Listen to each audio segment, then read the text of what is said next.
हे द्विज, मृत्यु के निकट आ जाने पर जो मनुष्य विधिवत उपवास करता है वह भी मृत्यु के पश्चात न पुनः इस संसार में नहीं लौटता है।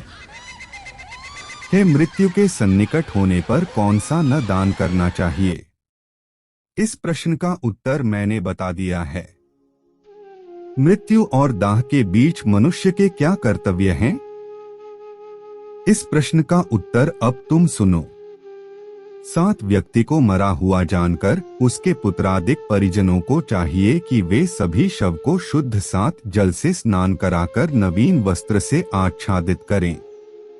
तदंतर उसके शरीर में चंदन आदि सुगंधित पदार्थों का अनुलेप भी करें। उसके बाद जहां मृत्यु हुई है उसी स्थान पर एकोद्दिष्ट श्राद्ध करना चाहिए। दाह कर्म के पूर्व शव को दाह के योग्य बनाने के लिए ऊपर बताए गए कर्म अनिवार्य हैं।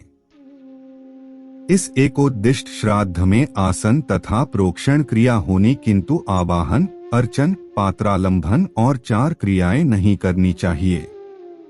उस समय पिंडदान है, अन्नदान का संकल्प भी हो सकता है। रेखाकरण प्रत्यवनेजन नहीं होता और दिए गए पदार्थ के अक्षय की करनी चाहिए। अक्षयोदक न दान देना चाहिए।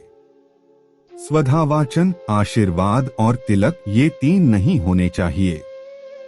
उड़द से 7 परिपूर्ण घट और लोहे की दक्षिणा ब्राह्मण को प्रदान करने का विधान है।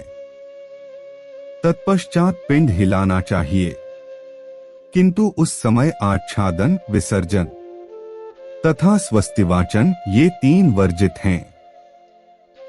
हे खगेश, मरण स्थान, द्वार, चत्वर, विश्राम स्थान, काष्ठचन और अस्थि संचयन ये 6 पिंडदान के स्थान हैं। प्राणी की मृत्यु जिस स्थान पर होती है वहां पर दिए जाने वाले पिंड का नाम शव है। उससे भूमि देवता की तुष्टि होती है। द्वार पर जो पिंड दिया जाता है उसे पांथ नामक पिंड कहते हैं। इस कर्म को करने से वास्तु देवता को प्रसन्नता होती है। चत्वर अर्थात चौराहे पर खेचर नामक पिंड का दान करने पर भूतादिक गगनचारी देवतागण प्रसन्न होते हैं। शव के विश्राम भूमि में भूत संज्ञक पिंड का दान करने से 10 दिशाओं को संतुष्टि प्राप्त होती है। चिता में साधक नाम का और अस्थि संचयन में प्रेत संज्ञक पिंड दिया जाता है।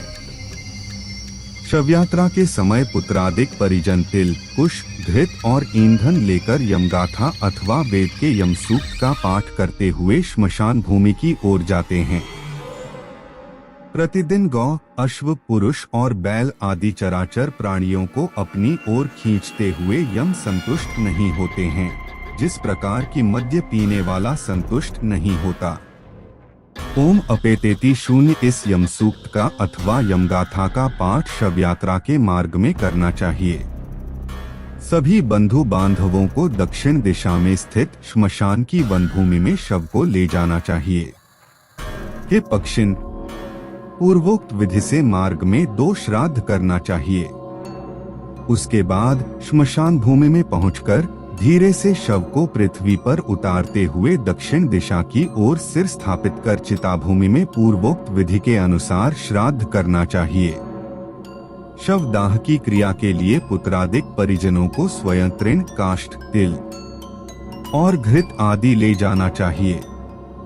शूद्रों के श्मशान में पहुंचाई गई वस्तुओं से वहां किया गया संपूर्ण कर्म निष्फल हो जाता है। वहां पर कर्म अपसव्य और दक्षिणाभिमुख होकर करना चाहिए। हे पक्षीराज, शास्त्र सम्मत विधिक अनुसार एक वेदी का निर्माण करना चाहिए। तदंतर प्रेतवस्त्र अर्थात कफन को 2 भागों में फाड़कर उसके आधे भाग से उस शव को ढक दे और दूसरे भाग को श्मशान में निवास करने वाले प्राणी के लिए भूमि पर ही छोड़ दे। उसके बाद पूर्वोक्त विधि के अनुसार मरे हुए व्यक्ति के हाथ में पिंडदान करे। तदंतर शव के संपूर्ण शरीर में घृत का लेप करना चाहिए। द्वारा सभी।